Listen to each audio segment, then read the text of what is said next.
Now that you know that the app service plan is some kind of a compute resource where you will be hosting your applications. You can potentially save money by putting multiple applications in one app service plan.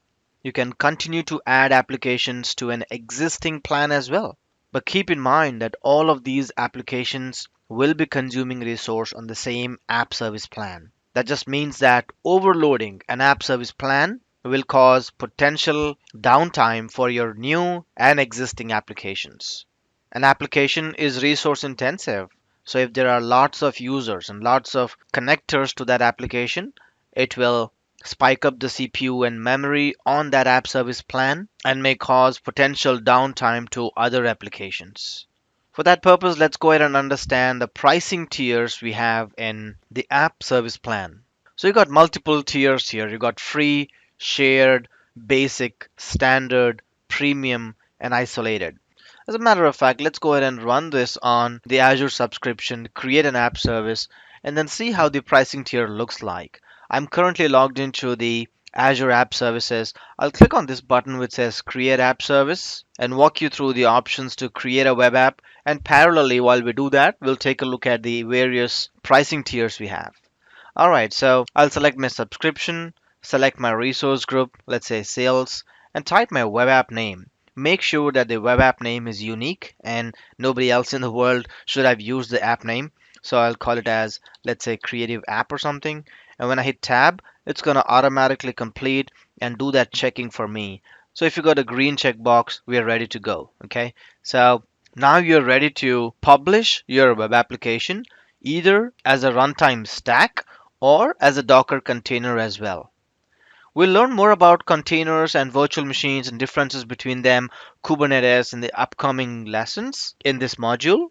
For now, let's go ahead and select code and then runtime stack. You may probably select the platform on which you may want to or your programmer may want to write the application on, right? So if I select, let's say, Tomcat 9.0, my web application will be hosted on Tomcat 9.0. You may want to select operating system here, Linux or Windows. I'll choose Linux at this time. The region, I'll leave it as Central US, but then you can choose the region which is closest to the users. And then finally, coming to the app service plan section, and this is the topic of discussion we have. Now, like I said, app service plan is something that will host my web application. And once an app service plan is created, I can have multiple applications hosted on the same app service plan. By default, the SKU and the size is premium V2, P1, V2, which gives me the specs as mentioned here. But let's say I want to change this pricing tier. This is where you would see the pricing tier that I just mentioned when we started this lesson. That we got different kinds of pricing tiers categorized as dev test, there's production, there's isolated. Let's talk about these. Now, F1 is the free tier. The usage is primarily for development environments and test environments. Now, how many web applications can you host on this one, including, let's say, mobile applications and web apps and APIs that you want to run through this app service plan? The limit is 10. The maximum disk space that you get is 1 gigabyte. Of course, 1 GB may not be sufficient for 10 applications, but that's the limit. Moving to the next app plan, which is B1. It's the same use case here. You use it for dev and test environments. The maximum disk space that you get is 1 gig, but the number of web applications that you can host here is 100. So the limit, the upper limit or quota is 100 web applications, mobile, API, all inclusive. So these two plans that you see are the base plans. These are base tiers that run on same Azure virtual machines as other apps. So the concept of cloud computing is to have a common hardware for all virtual machines and for all customers as well. So some of the applications may belong to other customers.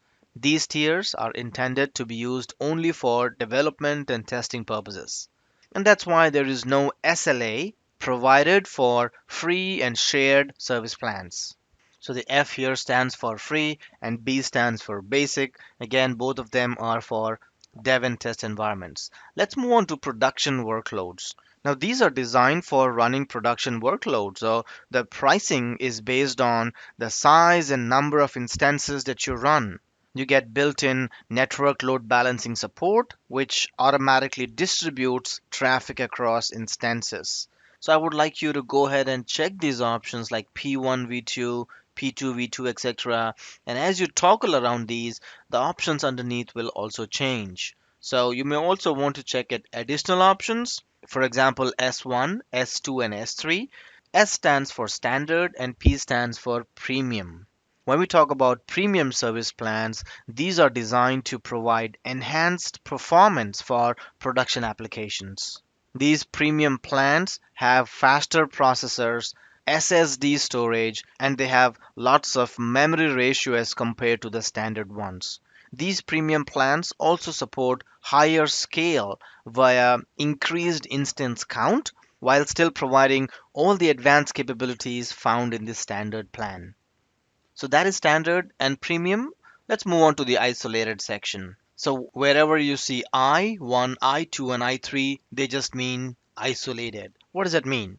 The isolated service plans are designed to run mission critical workloads. These are required to run in a virtual network. The isolated plan will allow customers to run their app in a private, dedicated environment in an Azure data center using DV2 series virtual machines with faster processing, solid state drives, and lots of memory as compared to the standard ones.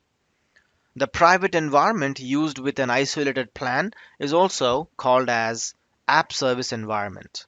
Now if you start looking closely at these features here, I just randomly clicked on I1. It just says that it's going to run within your own virtual network. That means you will have some control on the security groups, the routing, etc. And everything that the virtual network offers, including DNS, subnets, and all those nitty-gritties of a virtual network. Another thing to note is that when auto scaling happens, it will scale up to 100 instances. And that's not the only limit. You will get more than 100 instances if you request for it. 100 instances is just a upper limit or a quota assigned per subscription, but this can be modified upon request. To summarize this, you got basic plans, production workloads, which are then categorized as premium and standard, and then isolated for running your mission critical workloads that needs to have its own private network while getting the compute power like faster processors, solid state disks, and more memory per instance allocated per application. Now that we understand this, let's go ahead and understand app service scaling in the next lesson.